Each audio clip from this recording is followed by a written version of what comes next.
So the league's early members knew it was important to support and encourage an educated electorate who would vote. Do you find it difficult these days to educate the public? Maybe right now, in this latest time, there's conflicting ideas floating and conflicting statements, so that we do want to, I hope people will listen when we tell them that the information we give out and the studies we do and the positions we support are done after much study, much reading, much references, much interviewing of people concerned, and are what we think is truly going on. Um, we've just remained loyal to the voting system of our country, that every vote is counted and everyone gets the right to vote, one person, one vote, which may actually be a newer one from the original, but is firmly in place now. And I think we have a young populace, and if they will try, they will hear it too. Hear the word. We go out among the public and we try to talk about voting when voting comes up. And we certainly publish it everywhere in our news articles and over the radio, and our nationwide vote 411 with source of information for voting, always available. And I would like to add that we also print a voter's guide, which I will hold up, that for every election, for the primary elections and for the um, general elections or the presidential elections. And this is the one for the presidential election last November. And every candidate, every candidate who is running for office is sent and given an opportunity to answer questions and to put their information in. And most of them do.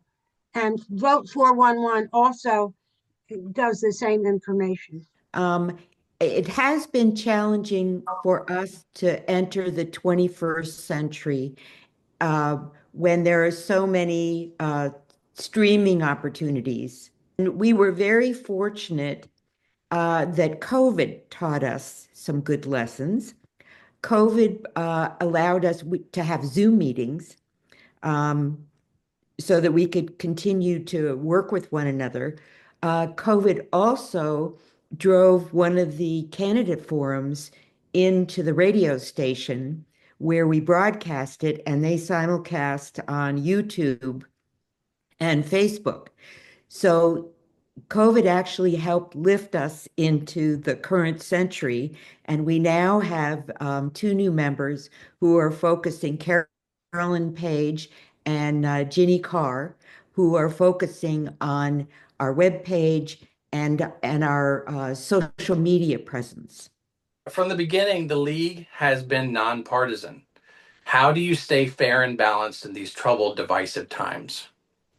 We give out information on all sides, and we talk about all sides equally.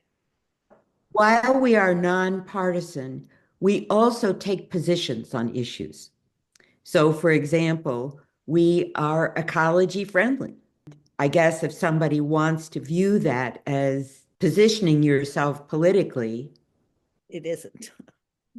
We also do a lot of forums on not just candidate forums, but we also do forums on issues of interest to the community, such as the um, well, clean water, environment. we did a forum on Medicare so that people would understand. And it was kind of in the context of the Affordable Care Act being passed, understanding what medical benefits were available.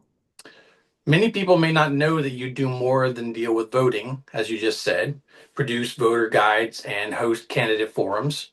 Why is it important for you to study and advocate for other issues? I guess it's community building and citizen building, so that we become good citizens and participate in community. We also often do education studies and report how we find our school system. And the last one was done statewide in Maryland by the league. And we did get to participate in that. And that was included visiting schools, talking to teachers, as well as talking to maybe would call them staff or leaders in the education world in your own community. And we did, and also we hope to continue talking to students, but we mostly limited it to the adults that year. So we had an idea of where they were going, and we emphasized citizenship in those studies. What are your students doing to be part of the world? How are they learning? What are they learning in school about your community and going out in it and giving us ideas to promote that in our own counties? We hope we will. You're currently focused on housing development, civics education, and the environment. Tell us more about your activities around those issues. You know, I love it that Talbot and Dorchester had separate league meetings, but I love it that I think the environmental issue had brought the two leagues together because it started way back when an amazing issue was conducted in Dorchester County by the Dorchester League. And it involved the electricity that was being high pressure lines that were going to be placed come from under the bay and zoom up in Dorchester County, go across the county and not serve the people at all of the area. It was to transport into the grid somewhere. It would go to other parts of the country even. So they were protesting against it. And you might say they held numerous meetings, a very high profile meeting in the county of Dorchester at Cambridge.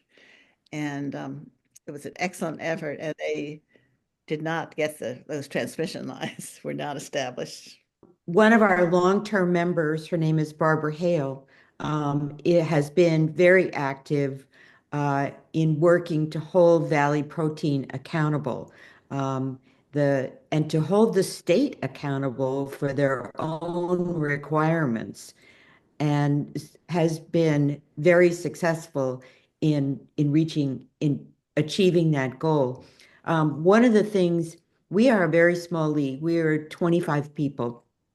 And at any given time, we've got maybe a dozen people who are active. So one of the ways that we work is that we partner with other organizations to try and augment the things that we like to do. So we have partnered with some environmental groups. Well, we also sometimes partner with the Kent County and Queen Anne's County leagues. And we, one of the things that we have been doing every 2 years is sponsoring congressional forums for the candidates of the first district. And one of the things when we have a forum, a candidates forum, we are required to have at least two candidates running for the same office. And if one candidate does not show up and there are only two people running, then we cannot hold the forum because our leagues are our league is very strict about making sure that there is a debate, not just one person talking. We like to stay in touch with bay groups that are shore rivers and other groups that are established to keep the water clean. Ladies, is there anything else you'd like to say about the league before we go? I would just like to say that Caroline County has also become a member of our league, and we are working to encourage more membership and activity from them. We have several members from Caroline County, but we're working to increase more. And we would encourage people who would like to be active to join the league.